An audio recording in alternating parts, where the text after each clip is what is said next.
আচ্ছা, আগের যে ম্যাথটায় শেষ দিকে আমি একটু কনফিউজড হয়ে গেছিলাম। তো ওই কনফিউশনের জায়গাটা এবার মোটামুটি ক্লিয়ার করার চেষ্টা করতেছি।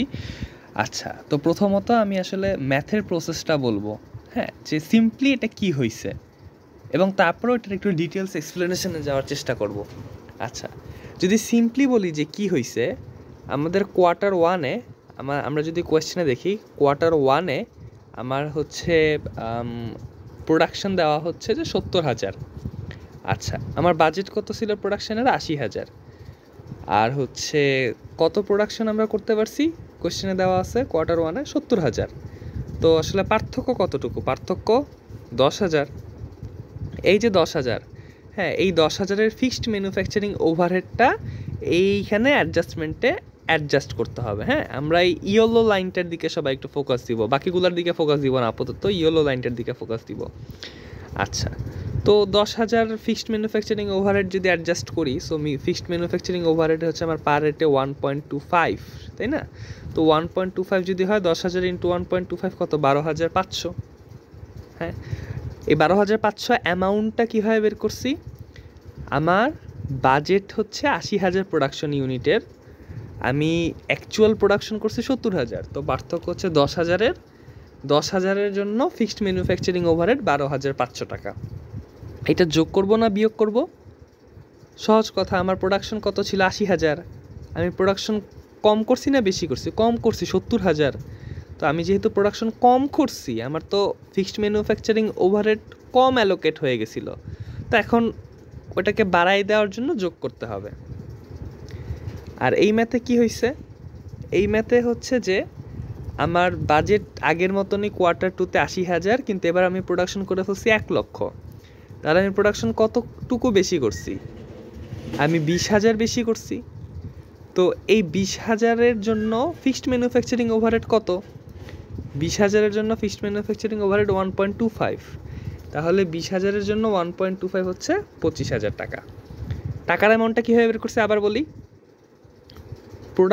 টাকার অ্যামাউন্ট বের করার সূত্রটা হচ্ছে আমার যেটা স্ট্যান্ডার্ড প্রোডাকশন এবং অ্যাকচুয়াল প্রোডাকশনের যে পার্থক্যটা, হ্যাঁ, এই পার্থক্যটা into fixed manufacturing overhead per unit, fixed manufacturing overhead পার ইউনিটে। হ্যাঁ, এটা সূত্র, এইটা দিয়ে এটা বাই করছে, এটা দিয়েও এটা এই 25,000 বাই করছে।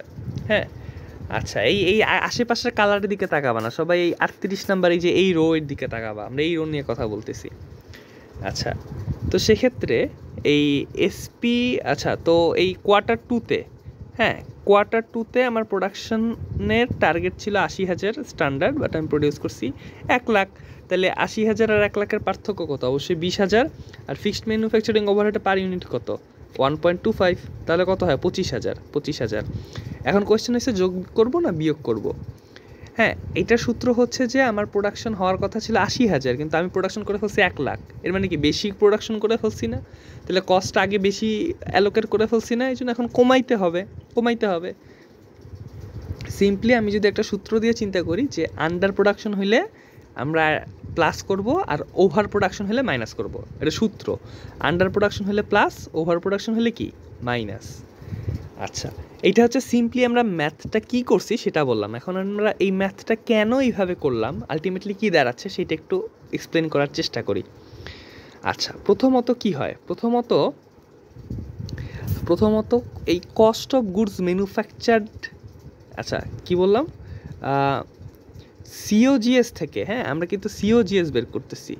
তো সিওজিএস বের করার জন্য সিওজিএস কেমন বাই করে? বিগিনিং ফিনিশড গুডসের সাথে কস্ট অফ গুডস ম্যানুফ্যাকচার যোগ করে এন্ডিং ফিনিশড গুডসটা বাদ দিতে হয়। হ্যাঁ, এবং আমরা কি জানি যে এই যে এন্ডিং যে ফিনিশড গুডসটা, এই এন্ডিং ফিনিশড গুডসের জন্যই আমার মূলত এই অ্যাবজর্পশন কস্টিং মেথড এবং হচ্ছে ভেরিয়েবল কস্টিং মেথডের ইনকাম স্টেটমেন্টে পার্থক্য থাকতে পারে, কোনো অসুবিধা নেই।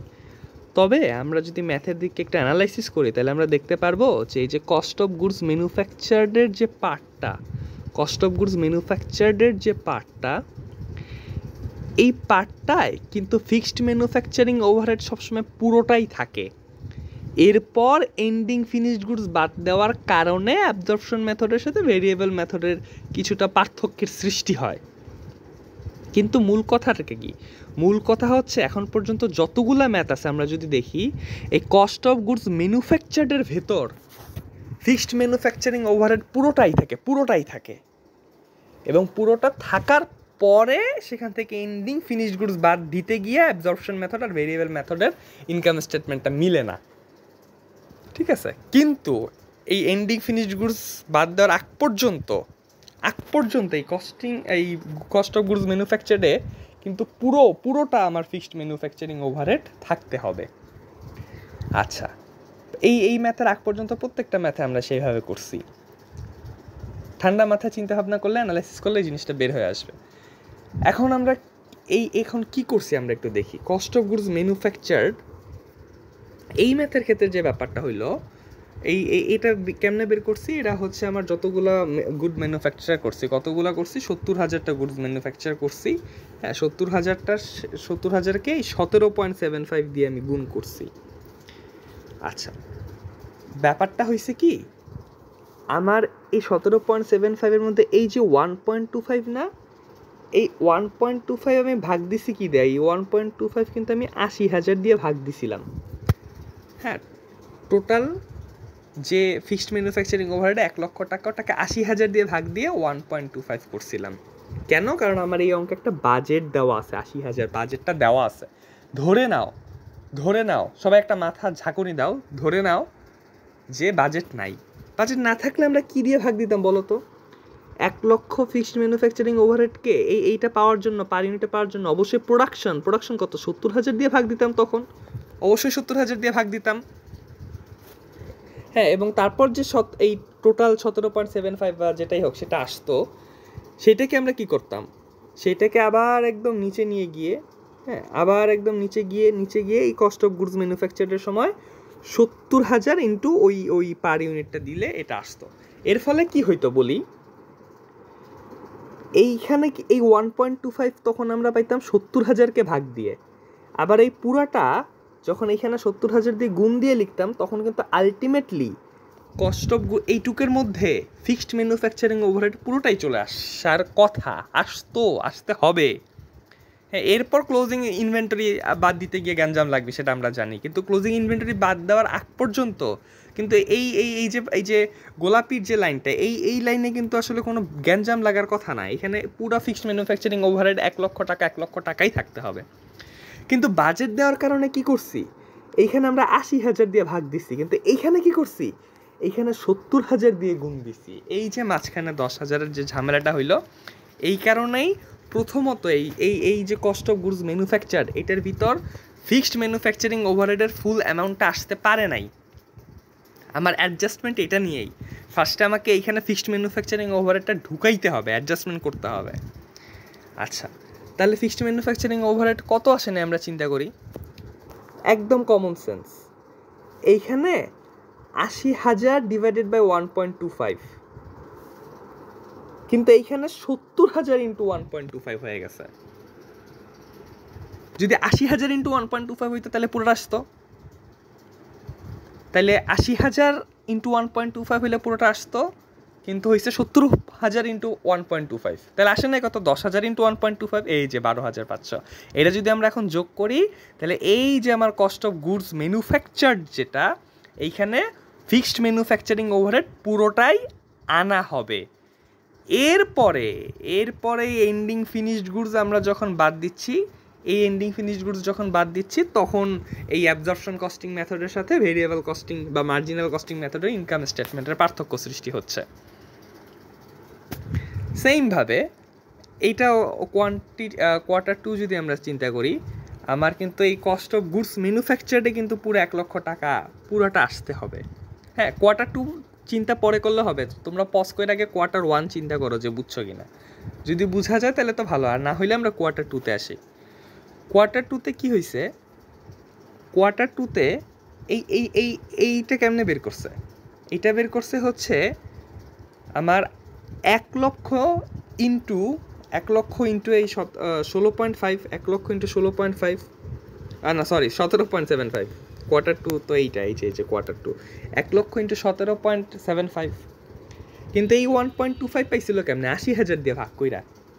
তো এই জায়গায় ৮০,০০০ ইন্টু 1.25 অংশটুকু থাকলে ফিক্সড ম্যানুফ্যাকচারিং ওভারহেড পুরাটাই আসতো, কিন্তু যেহেতু ১,০০,০০০ সাথে 1.25 গুণ হয়েছে, এর মানে কি ২০,০০০ ইন্টু 1.25 বেশি গুণ হয়ে ফিক্সড ম্যানুফ্যাকচারিং ওভারহেড বেড়ে গেছে। সো এটাকে এখন বাদ দিতে হবে। এটা বাদ দিলে কি হবে, আমার কস্ট অফ গুডস ম্যানুফ্যাকচার যেটা হওয়া উচিত সেইটাই হবে। এরপর এন্ডিং ইনভেন্টরি বাদ দিতে গিয়া বা প্রাইমারি ইনভেন্টরি যোগ করতে গিয়ে আমার মূল গ্যাঞ্জামটা এই জায়গায় তখন হচ্ছে লাগবে। ঠিক আছে, আচ্ছা তো এই পর্যন্ত। আগে কোয়ার্টার 2 চিন্তা করার আগে কোয়ার্টার 1টা সবাই ভালো মতো চিন্তা করো। কোয়ার্টার 1 চিন্তা হয়ে গেলে, বোঝা হয়ে গেলে, তাহলে কোয়ার্টার 2 ইজি। এরপর আমরা একটু রিকনসিলিয়েশনে আসি। রিকনসিলিয়েশনে আমরা যে জিনিসটা ভুল করতে পারি, আমরা হয়তো মনে করতে পারি এই রিকনসিলিয়েশনে এই যে 12,500 এটা মনে হয় এই 12,500, না না না, এটা আসলে এই 12,500 না। মনে করতে পারে এই 25,000 আসলে এই 25,000, আসলে ঠিক তা না। হ্যাঁ, এই জন্য আমি হচ্ছে কালার দিয়ে মিলাইছি যে এইটা হচ্ছে ব্লু কালার, এটা ব্লু কালার এবং এই দুইটা হচ্ছে ব্লু কালার। মূলত আমরা জানি কি, হ্যাঁ বলো, এই মার্জিনাল কস্টিং মেথড এবং অ্যাবজর্পশন কস্টিং মেথডে পার্থক্যটা কেন হয়? কারণ হচ্ছে এই যে এই বিগিনিং ফিনিশড গুডস বা এন্ডিং ফিনিশড গুডসের কারণে আসলে পার্থক্যটা হয়। এই যে ইয়েলো লাইন, এই অ্যাডজাস্টমেন্টটা কিন্তু পার্থক্যের কারণ না। এই অ্যাডজাস্টমেন্টটা দেওয়া হয়েছে কেন দেওয়া হয়েছে? এই কস্ট অফ গুডস ম্যানুফ্যাকচার্ড এইটাকে আসলে যেটা হওয়ার কথা সেইটা করার জন্য।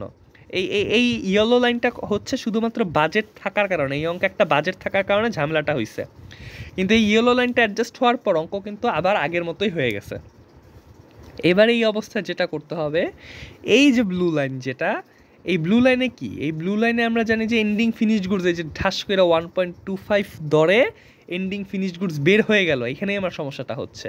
অন্যান্য দুইটা কস্টিং মেথডের ইনকাম মিলতেছে না। সো এই জায়গায় 1.25 10,000 ইন্টু 1.25, আবার এটাই এখানে প্রাইমারি স্টক চলে আসছে। আবার এইখান থেকে যখন বের হয়ে যাচ্ছে তখন এইটুকুর মধ্যে আবার 25,000, মানে এই যে এন্ডিং ফিনিশড গুডস যেটা, হ্যাঁ এই এন্ডিং ফিনিশড গুডসের মধ্যে হচ্ছে আমরা একটু চিন্তা করি এন্ডিং ফিনিশড গুডস কত। এই জায়গায় ছিল 10, হ্যাঁ 10,000 ইউনিট, এই জায়গায় ছিল 100,000 ইউনিট, মানে 1,00,000 ইউনিট প্রোডাকশন হয়েছে। এবং কোয়েশ্চেনে দেখবা সেল হয়েছে 90,000 ইউনিট। হ্যাঁ সরি, 90,000 ইউনিট যদি সেল হয় তাহলে 110-এর মধ্যে 90 চলে গেলে এই জায়গায় আসলে কত ইউনিটের হিসাব আছে? 20 ইউনিটের হিসাব আছে না? সো এই 20 ইউনিটের হিসাব আছে কত দরে? হ্যাঁ ওই 17.75 দরে। হ্যাঁ, যার মধ্যে 1.25 ফিনিশ গুডস আমি এখন এই যে এখান থেকে বের করে ফিনিশড গুডস এন্ডিং স্টক হিসেবে বের করে দিচ্ছি। এই 20,000 ইন্টু 1.25 হয়ে এই জায়গায় 25,000 আসছে। একটু খেয়াল করি, এই 25,000ও কিন্তু এই 25,000 না, এই 25,000 না, বরং এই 3,55,000 টাকার মধ্যে যে 25,000টা আছে সেইটা এটার মধ্যে আসছে।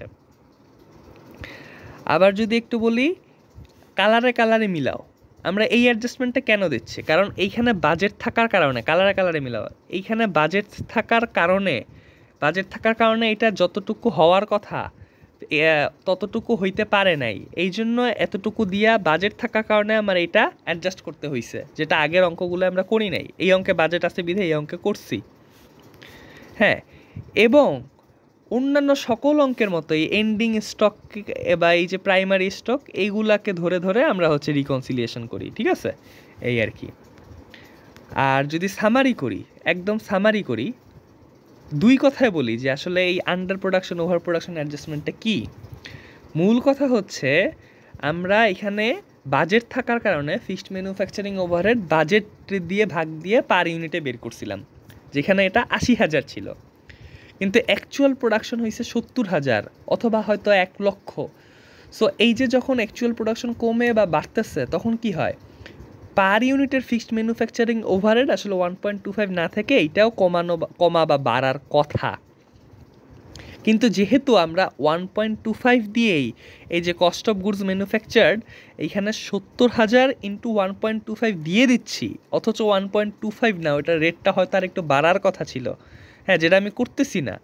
হ্যাঁ, যে কারণ আমি এই 1.25 বাজেট অনুযায়ী পাইছি, অথচ এখানে 1.25 বাজেট অনুযায়ী হওয়ার কথা না। হ্যাঁ, কারণ এখানে বাজেটটা অনুযায়ী আমরা মিলাইতে পারি নাই। 80,000 আমরা প্রডিউস করতে পারি না, আমরা কম প্রডিউস করছি। সো কম প্রডিউস করার কারণে পার ইউনিটে ম্যানুফ্যাকচারিং ওভারহেড তো বাইরে যাওয়ার কথা। সো ওই যে বাইরে যাওয়ার কথা না, যতটুকু বাইরে যাওয়ার কথা অতটুকুই আমরা এখানে অ্যাডজাস্ট করতেছি। হ্যাঁ, তো সেমভাবেও এইখানে অতিরিক্ত প্রোডাকশন হয়েছে। অতিরিক্ত প্রোডাকশন হলে কী হওয়ার কথা? পার ইউনিট ম্যানুফ্যাকচারিং ওভারহেড কমার কথা না বাড়ার কথা? অবশ্যই কমার কথা। সো এইটাই এইখানে হচ্ছে কমাইতেছি, এই আর কি।